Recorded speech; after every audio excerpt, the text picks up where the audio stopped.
Okay, today we are going to learn and understand the lesson The Alchemy of Nature, which is written by Raksha Bharadia. It is on page number 190. It's a very beautiful lesson about the nature. That nature is the best guide of us. Nature यानी प्रकृति जो है वो हमारी सबसे क्या होती है, बड़ी गाइड होती है. गाइड मतलब समझते हो, मार्गदर्शक होती है. क्योंकि जो कुछ भी हम सीखते हैं वो किससे सीखते हैं, प्रकृति से ही सीखते हैं. आज आप लोग कहाँ सीखने आए हो, क्लासरूम में सीखते हैं. क्यों आए हो, क्योंकि मैं आपकी गाइड के रूप में, बराबर है. लेकिन यहाँ पे तो ये हमारा फॉर्मल एजुकेशन है. फॉर्मल मतलब फॉर्मेलिटी में हम लोग बैठे हुए हैं. लेकिन जब भी हम लोग प्रकृति में मतलब नेचर में रहते हैं तो हर चीज हमें कुछ ना कुछ सिखाती है. तो क्या सिखाती है, प्रकृति की जो सुंदरता है वो सुंदरता किस प्रकार से मेंटेन होती है, या कुछ अलग अलग चीजें हमें जो भी दिखाई देती है वो हमें कुछ ना कुछ सिखाने की कोशिश करते हैं. तो ये सब कुछ कहा दिया है इस लेसन में दिया है, और इसीलिए इस लेसन का नाम क्या है, the alchemy of nature. Alchemy का मतलब क्या, कीमिया. कितना अजीब सा एक नया सा कुछ अलग करके दिखाती है प्रकृति, और वो हमें क्या सिखाती है, जिंदगी को जीना सिखाती है. So let's understand the paragraph. पहले हम लोग पैराग्राफ को रीडिंग करेंगे. So you just put your finger on each and every line. The alchemy of nature. To see a world in a grain of sand and a heaven in a wild flower. Hold infinity in the palm of your hand and eternity in an hour. That is written by William Blake. We instinctively turn to outdoor activities and nature as a way of relaxing and enhancing our well-being. Nature soothes and nurtures. Nature fulfills and motivates. Nature whispers and commands. Are you listening? When I do, it leaves me in complete awe. We have a hibiscus plant in our garden. Every fortnight, a flower blooms on it, big, bright and tender. Through the day, it smiles with the sun and dances with the wind. But as evening approaches, it starts wilting. The morning after, it withers completely, and by evening, it falls and becomes one with the earth again. The flower comes to life only for a day. Yet it does so in full splendor. What if we too live our life, however short, to its fullest? We went to a rocky beach and saw the spread of the majestic ocean and the rocks alongside, carved, sculpted and shaped by the water.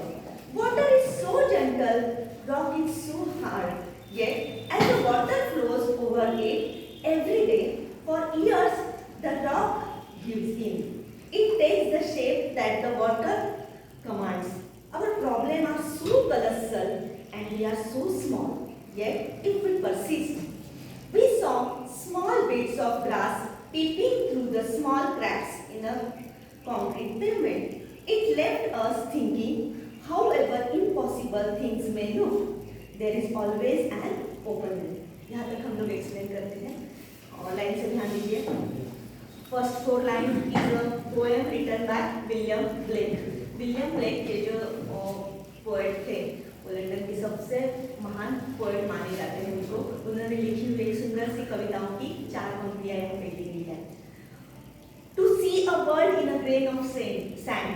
To see, हम अगर देखना चाहेंगे, to see the world in a grain of a sand. Sand समझते हो, sand क्या होता है, बालू होती है, उसका एक छोटा सा रेत का छोटा सा कण. टू सी अ वर्ल्ड, उसमें हम लोग क्या देख सकते हैं, पूरी दुनिया देख सकते हैं रेत के एक छोटे से कण में. And a heaven in a wild flower.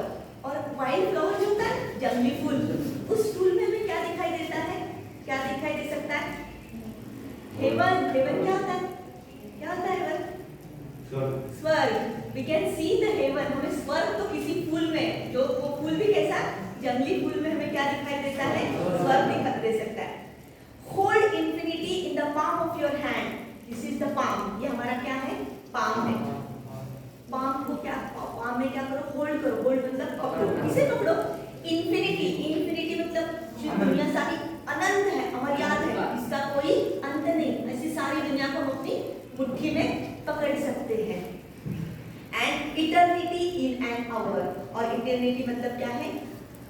शाश्वत सत्य जो होता है, जो खत्म न होने वाला, जो सच्चाई होती है ना, उसे हम अपने कहा एक ही घंटे में पूरी पकड़कर रख सकते हैं। Where it is in the nature. ये कहाँ पे हो सकता है?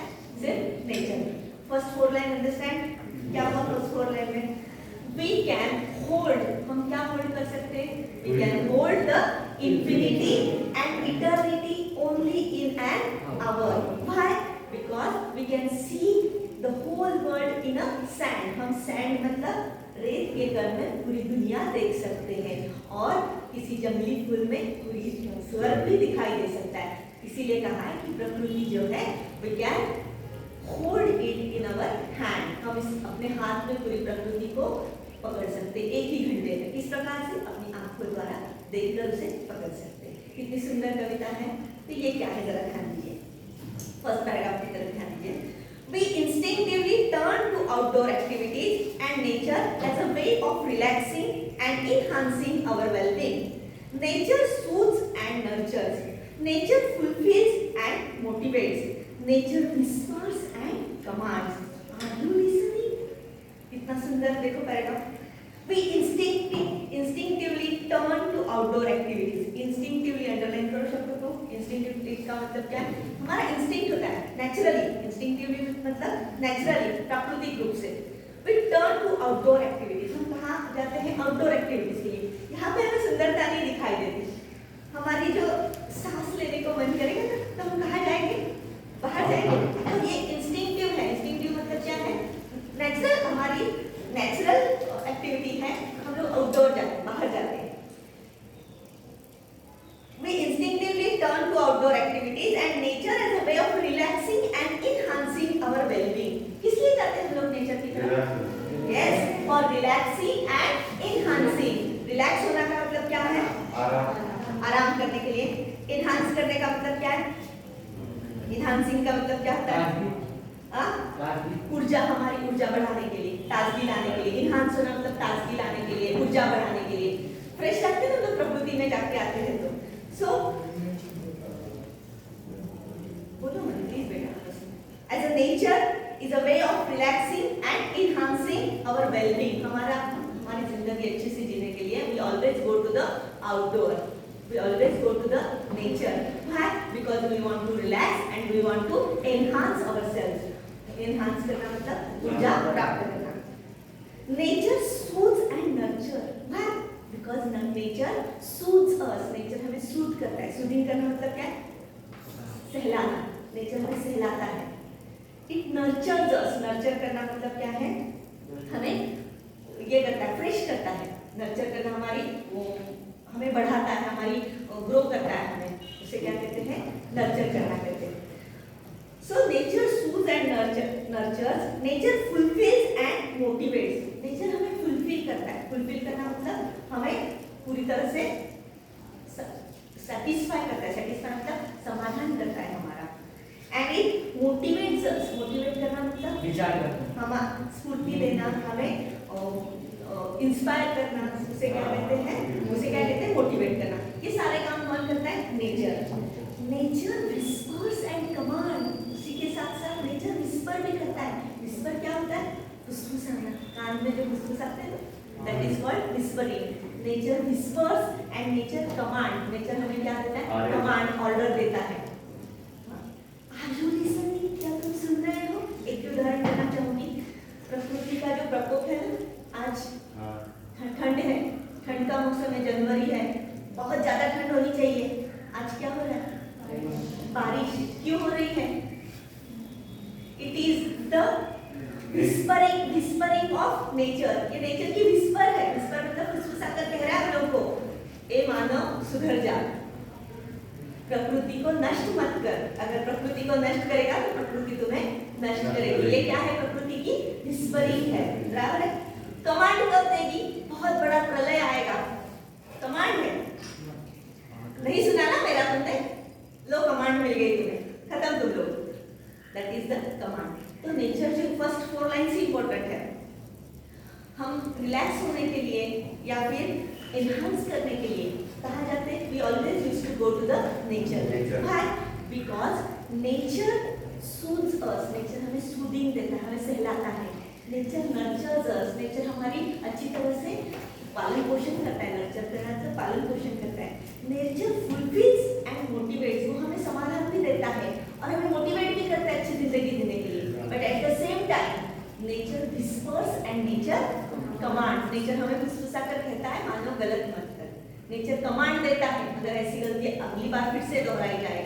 उत्तराखंड में पिछली बार प्रकोप आया था ना, हाँ, सारी वहाँ की बाढ़ में सब बह गया था ना. क्यों? क्योंकि उत्तराखंड की भूमि जो है वो बिल्डिंग बनाने के लायक नहीं है, लेकिन फिर भी वहाँ पे बिल्डिंग बनाई गई. तो वहाँ की रेत मट्टी जो है वो उसे पकड़ ही नहीं सकी, तो सारी बाढ़ में सब कुछ बहकर तहस नहस हो गया. हिमालय की बर्फ क्यों ज्यादा मेल्ट हो रही है? क्योंकि ये बढ़ गई, हीट बढ़ गई है, उष्णता बढ़ गई है, तो उसकी वजह से ये सब बेमौसम बारिश वगैरह ये सब उसी का नतीजा है. So this is the command, this is the whisper of nature. फिर भी नेचर हमें क्या कर रहा है? ग्रेटा थनबर्ग का नाम सुना है? छोटी लड़की, हाँ, जिसने क्लासरूम में क्या कहा था?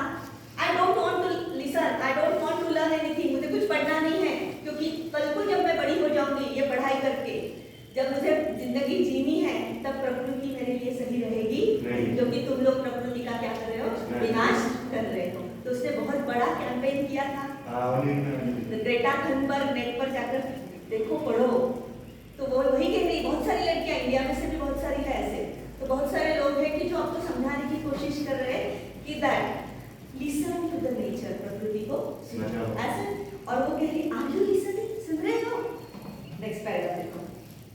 We have hibiscus plant in our garden. हमारे गार्डन में hibiscus plant था. What is the name of the hibiscus? What is the meaning of hibiscus?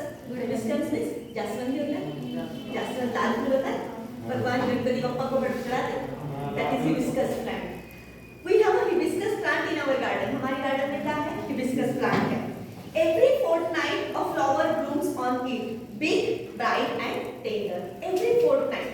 Fortnight का मतलब क्या होता है? फोर्टनाइट, 15 दिन के सप्ताह, 15 दिन के पीरियड को क्या कहते हैं? फोर्टनाइट कहते हैं. 8 डेज का, 7 डेज का होता है, उसको क्या कहते हैं? वीक कहते हैं. बराबर है? 15 दिन को फोर्टनाइट कहते हैं और 1 महीने को मंथ कहते हैं. हाँ, ये शब्द जो है ना वो याद रखा करो, क्योंकि परीक्षा में मीनिंग के लिए आते हैं. What is the meaning of fortnight? 15 days period is called fortnight. Okay, so every fortnight it blooms. 15 दिन के बाद वो क्या होता है? ब्लूम होता है. ब्लूम का मतलब क्या है? खिलता है. On it big, bright and tender. एक सुंदर सा बिग फ्लावर आता है. ब्राइट होता है, कलर उसका कैसा होता है? ब्राइट. और बहुत टेंडर होता है. वो टेंडर मतलब नाजुक होता है. टेंडर का मतलब क्या है? नाजुक होता है. Through the day it smiles with the sun. All the day it smiles with the sun. Sun के साथ वो मस्त क्या करता है? स्माइल करता है, क्योंकि वो खिला रहता है. तो सूर्य की तरफ देखकर वो क्या होता है? ऐसा डोलता रहता है ना. हाँ, तो फिर उसे क्या कहते हैं? Smiling with the sun. Sun के साथ वो स्माइलिंग करता है. And dances with the wind. सिर्फ सन के साथ वो खिलता है क्या? नहीं, डांस विद द विंड. इसके साथ वो हवा के साथ डांस करता है. बट एज इवनिंग अप्रोचेस, जैसे जैसे इवनिंग आती है, फूल तो सुबह ब्लूम हुआ है, जैसे जैसे इवनिंग आती है, इट स्टार्ट्स विल्टिंग. धीरे धीरे धीरे वो क्या हो जाता है? विल्ट होता है. विल्ट का मतलब क्या है? मुरझाना. धीरे धीरे वो मुरझा जाता है. The morning after it withers completely and the next morning it completely withers. पूरी की पूरा दिन, दूसरे दिन वो क्या हो जाता है? विदर्स हो जाता है. विदर मतलब पूरा मुरझा जाता है, पूरा सूख जाता है. And by evening it falls and becomes one with the earth again. और बाय द इवनिंग, जब इवनिंग आती है, इवनिंग मतलब शाम होते है, रात तक, ये पूरा दूसरे दिन की शाम तक ये पूरी तरह से क्या हो जाता है? सूख जाता है. And one with the earth, मट्टी से मिल जाता है. मट्टी से आया है, मट्टी से ही मिल जाता है, मट्टी के साथ एक हो जाता है. The flower comes to life only for a day. Flower की जिंदगी कितनी है? Only for 1 day. Yet it does so full in splendor. लेकिन ये फिर भी जिंदगी कैसे जीता है? In a full Splendor, Splendor का मतलब क्या होता है? हाँ, उदात्त, बहुत बड़ी रूप से, ग्रैंड्योर, महानता से वो, स्प्लेंडर के साथ मतलब बहुत महानता से, उदात्तता से वो जीता है। What if we too lived our life, however short, to its fullest? तो क्या हमारी लाइफ कितनी भी शॉर्ट क्यों न हो, Why should not we live fullest? फिर हमने भी जिंदगी कैसे जीनी चाहिए? Fullest, बहुत मन लगाकर जी जान से हम लोगों ने जिंदगी जीनी चाहिए। एक फूल है, क्या देखा हम लोगों ने इस पैराग्राफ में? What is example given in this paragraph? Which flower? What is the name of the flower? Hibiscus flower. How is the hibiscus flower? It's a, look here in the paragraph you will get the answer. It's bright, tender and big. And it is, where does it smile? Sun. It smiles with the sun. And with whom it dances? It dances with the wind. What does it do in the evening? It completely withers. Evening तक ये पूरी तरह से क्या हो जाता है? Withers हो जाता है. So, just for a one day, the flower lives with its grandeur, with its splendor. फूल जो है वो एक दिन में ही कैसे जीता है? और स्प्लेंडर के साथ, ग्रैंड्योर के साथ जीता है. तो why should not we live our life with fullest? फिर हम लोगों ने भी अपनी जिंदगी कैसे जीनी है? Fullest, बहुत जी जान से जिंदगी जीनी है. फर्स्ट पैराग्राफ समझ में आया? Example of hibiscus plant is given. The life of hibiscus flower is just for a one day. Still it smiles, still it dances and lives fullest. So the writer is giving us the example of hibiscus that why should not we also live the beautiful life? हम लोगों ने भी तो जिंदगी कैसे जीनी है? अच्छी ही जीनी है. ऐसे में आता सेकंड पैराग्राफ देखो. We went to a rocky beach and saw the spread of the majestic ocean and the rocks alongside, carved, sculpted and shaped by the water. Another example is given. We went to a rocky beach. फिर हम कहाँ चले गए? Rocky beach समझते हो? बीच होता है. पिछली बार ट्रिप में कौन आए थे? उनको पता है बीच देखा है ना? समंदर का किनारा. So we went to a rocky beach. लेकिन ये बीच कैसा है? Rocky beach है. Rocky मतलब सब पत्थर लगे हुए हैं उसमें. And saw the majestic ocean and the spread of majestic ocean. Ocean कैसा हुआ है? Spread हुआ है. Spread मतलब फैला हुआ है. कैसे है? Majestically, बहुत महानता से फैला हुआ है.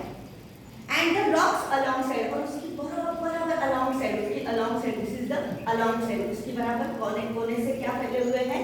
Rocks है. Rocks मतलब पत्थर लगे हुए हैं.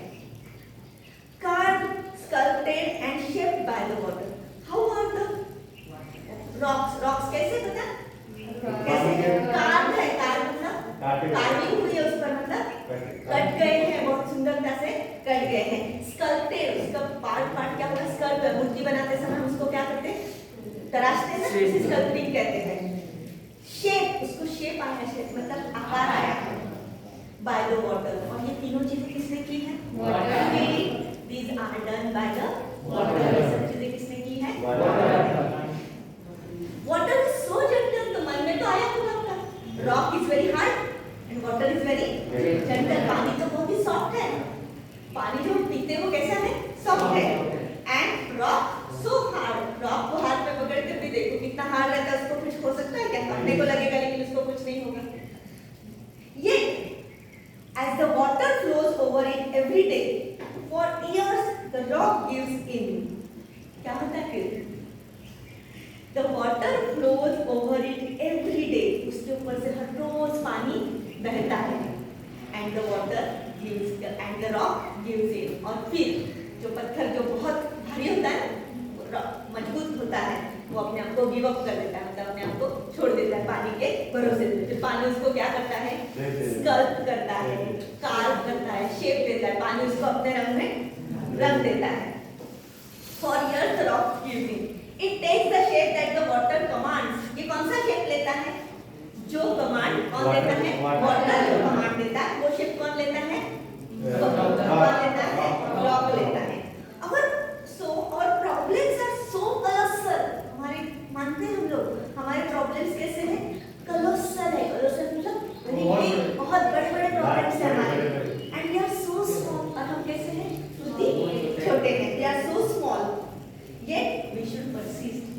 हम लोगों ने क्या करना है, परसिस्ट करना है, मतलब टिके रहना है।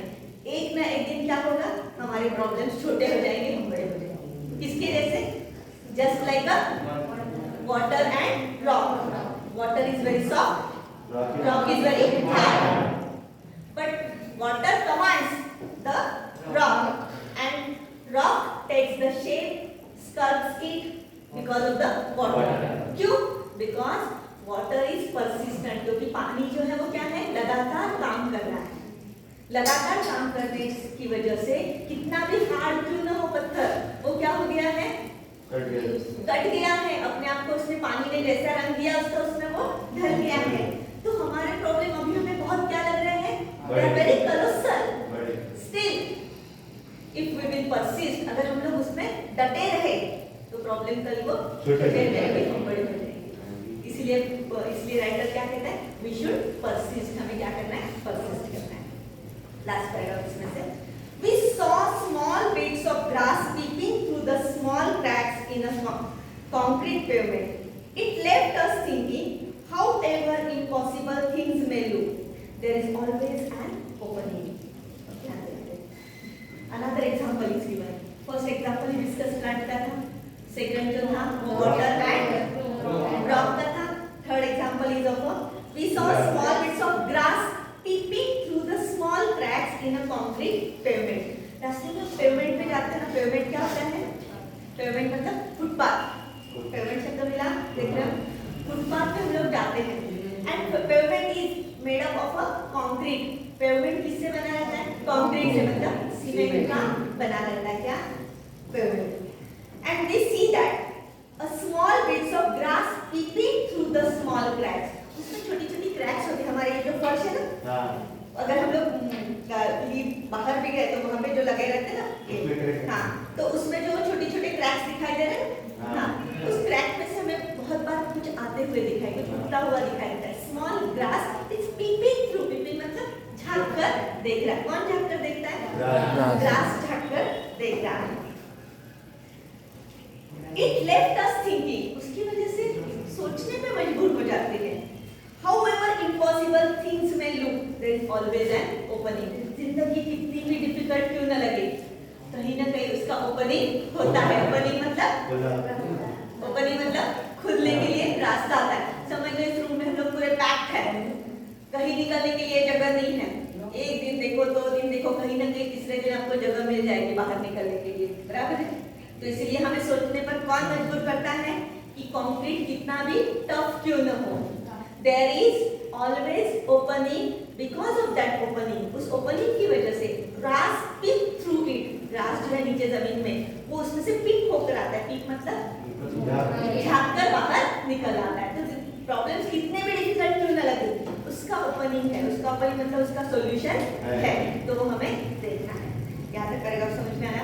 पूरे इसमें हम लोगों ने क्या देखा कि this is about the nature's command and nature's whisper. जिंदगी हमें क्या देती है, बहुत सारे सीख देती है। तो प्रकृति है वो सबसे ज्यादा अच्छी सीख देती है।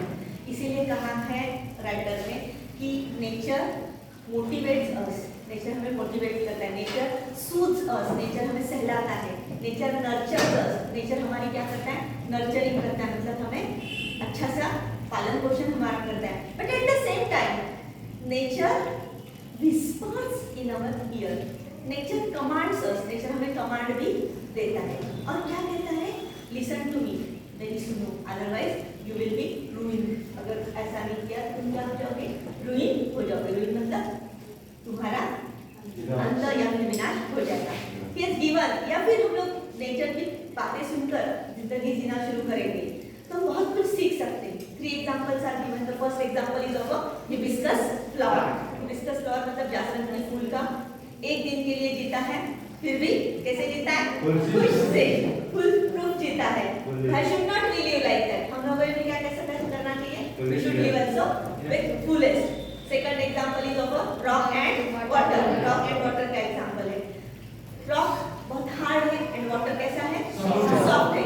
Still it persists to shape the rock. फिर भी वो क्या करता है, लगातार बहने की वजह से एक दिन ऐसा आता है कि फ्रॉक अपने आप को गिव अप कर देता है, छोड़ देता है, चल भाई तू जैसा मुझे आकार देगा मैं वैसा बनता हूँ। तो पानी जो है हमें क्या सिखाता है, कोई भी मेहनत कोई भी बात जो है वो लगातार करते रहोगे तो उसमें आपको क्या हो जाएगी, सक्सेसफुल हो जाओगे। थर्ड एग्जांपल क्या दिया है, पेवमेंट में से क्या आता है, ग्रास निकल के आता है।